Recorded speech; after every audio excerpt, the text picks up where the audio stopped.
Wow, what a crowd. Folks, are you ready to get Alberta back to work?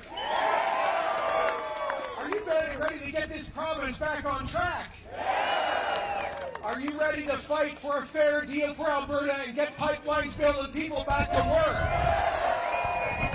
Awesome. Thank you so much to Adriana and Jason. He's part of the Jason caucus. I think we've got about 6 of us now. And speaking of which, is another one over there, the little guy, Jason Nixon. And we got Devin Dreeshen and Ron Orr and Nathan Cooper. Give them all a big hand.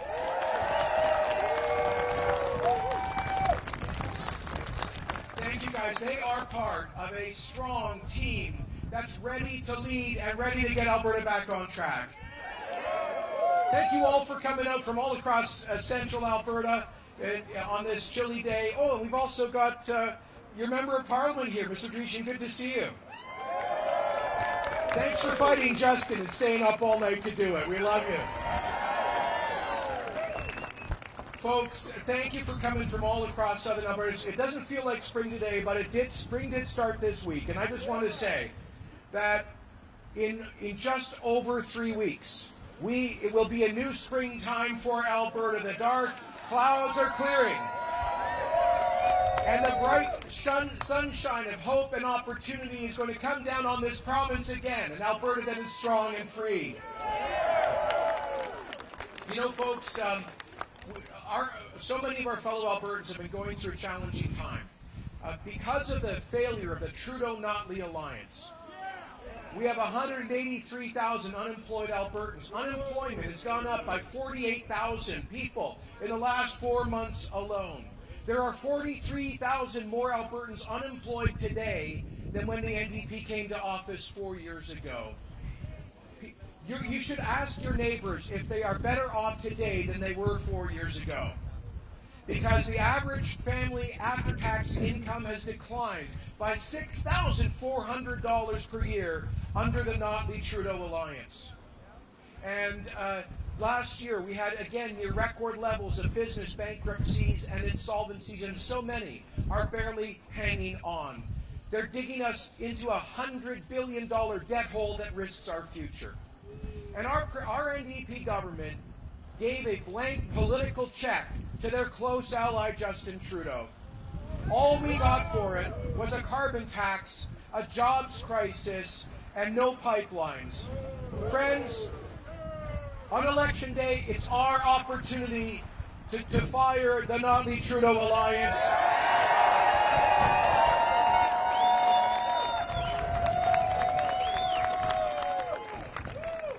And then we're going to deal with we're going to make sure that we send a strong team of Conservatives to get rid of the Trudeau government this fall too, right? Friends, so many of us have worked for so long over the past 3 years to build a big, common sense, diverse team of Albertans focused on getting Alberta back to work. I want to thank all of you who have been a part of that, and all of you who are joining us for the first time. And we are offering a positive plan for reigniting our economy and fighting for Alberta. It starts with Bill number 1 of a future Conservative government, the Carbon Tax Repeal Act.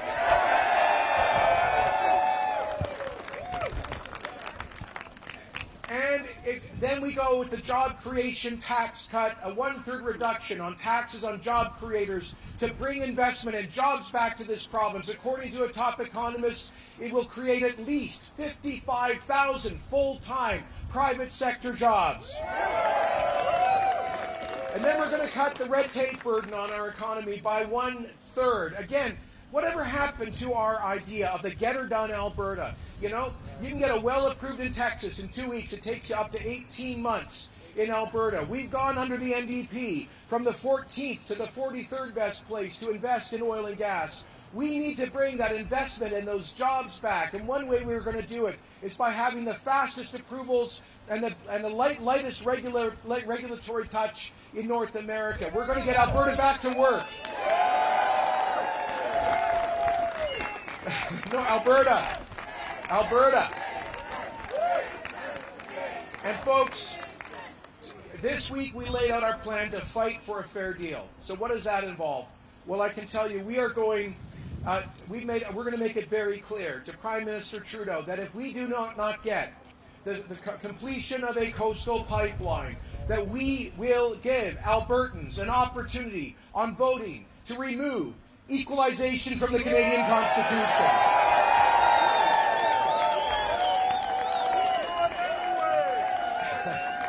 Now, don't get me wrong. We Albertans are generous. We pride ourselves on helping our fellow Canadians when times are good here and bad elsewhere. But what we cannot tolerate are politicians in other parts of the country who benefit from our hard work and our resources while trying to block those resources and pin down our economy. We demand a fair deal in the Canadian Federation. That's what this election is about. And we are going to we're giving a positive vision to get our province back to work, to send a message to the world that Alberta is open for business again. Today I outlined right here in Red Deer a whole series of measures that would be that fair deal for Alberta. Go home and look it up. Share these ideas with your neighbors. We're also going to stand by our farmers. I know we got people from all across central Alberta here. And yes, we are going to repeal Bill 6 to let our farmers grow again. We're going to fight for market access. The Trudeau government has bungled our most important trading relationship, and now our farmers can't sell their canola to China. We need, again, to stand up for this province and market access. That's why Devin Dreeshen and I went to India last October to fight against their tariffs on our pulses. So we will fight for farmers. And we're also going to fight to keep our communities safe from the crime wave that has swept through central Alberta. Today I announced, for example, that if elected, a united Conservative government will take control and have our own Alberta parole board so that these repeat offenders don't get back out on our streets re-victimizing Albertans. And so, folks, but none of this is going to happen. None of this is going to happen unless we elect fantastic candidates like Adriana and Jason and the other MLAs and candidates who are here. For that, we need your help, your support. The NDP has launched into a fear and smear campaign.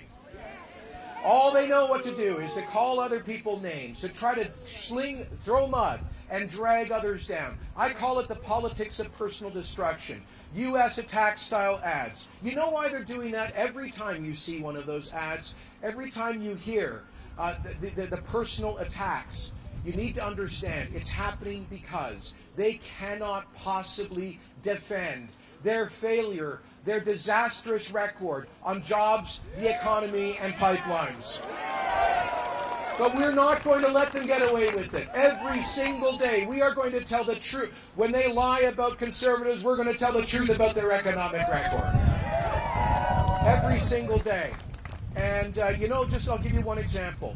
The NDP, they've always been against our energy industry. Half their cabinet used to go to protests and rallies holding signs saying, no dirty tar sands oil, no more pipelines, no more development.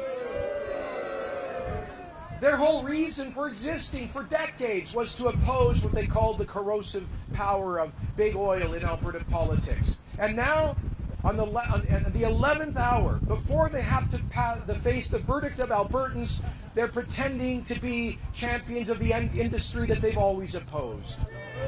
Now, I'll give you an example. Yesterday, Justin Trudeau's appointees in the Senate voted against allowing Albertans to speak on his tanker ban that would be another body blow to our economy. The Senate is going to have, that's Bill C-48. Now, by the way, Justin isn't putting a ban on OPEC tankers coming into our waters, but only Canadian tankers that would take Alberta oil to the rest of the world. It's a double standard. So some of our friends in the Senate tried to get hearings here in Alberta so that the Senate could hear from the workers who have lost their jobs because of the anti-energy policies of the Trudeau-Notley alliance. But the Senate, Trudeau's appointees voted that down. They'll go to the West Coast. They'll hear from the foreign-funded special interests who are trying to landlock our energy and damage our prosperity, but they won't come here and face the music. talking to Alberta workers who are being affected by this agenda to landlock our energy. And you know, our Premier came out yesterday and she said this was a terrible thing, how shocked she was. That's exactly how shocked she was that the Senate wouldn't allow the hearings. But you know something, folks? Get this. Our Premier was down there in Ottawa, mugging for the cameras with her close friend and ally, Justin Trudeau, on November 29th, 2016, on the very day that he announced his BC tanker ban. She didn't say a word of protest because she wrote Justin Trudeau a blank political check. And I'll tell you, that check has cost us tens of thousands of jobs. So, is it April 16th? The election, April 16th.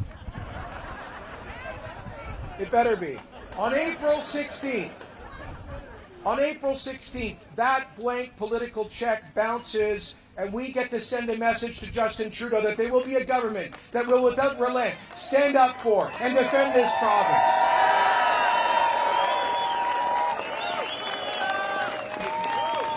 You know, I'll just close with this, guys. Oh, that's very kind of you, thank you. How about a hot coffee? You know, shortly after our Premier took office, shortly after she came to power, she went on television, I think it was on the CBC, and she said that she was tired of Alberta being, quotes, the embarrassing cousin that no one wants to talk about. Do you remember that? I'm not making it up. How could she be embarrassed of our Alberta? Alberta that has been the greatest engine of economic and social mobility in Canada.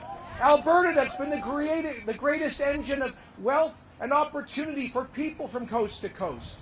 Alberta where hundreds of thousands of people came here, having fled unemployment to pursue opportunity in Alberta. Alberta with the lowest level of poverty and the best social programs and the highest Aboriginal employment, the highest incomes, the strongest middle class, and Alberta that has shared hundreds of billions of dollars of our wealth, helping to raise up our fellow Canadians in other parts of the country. We must never apologize for this Alberta. We must never again have leadership that is embarrassed of Alberta. We must have leadership that will always be proud of what we have done to build one of the most generous and prosperous societies in all of human history. And we will work in the next 3 weeks to ensure that that dream of Alberta is renewed for future generations, a beacon of hope and opportunity, an Alberta that is strong and free. God bless you and God bless Alberta. You must be freezing.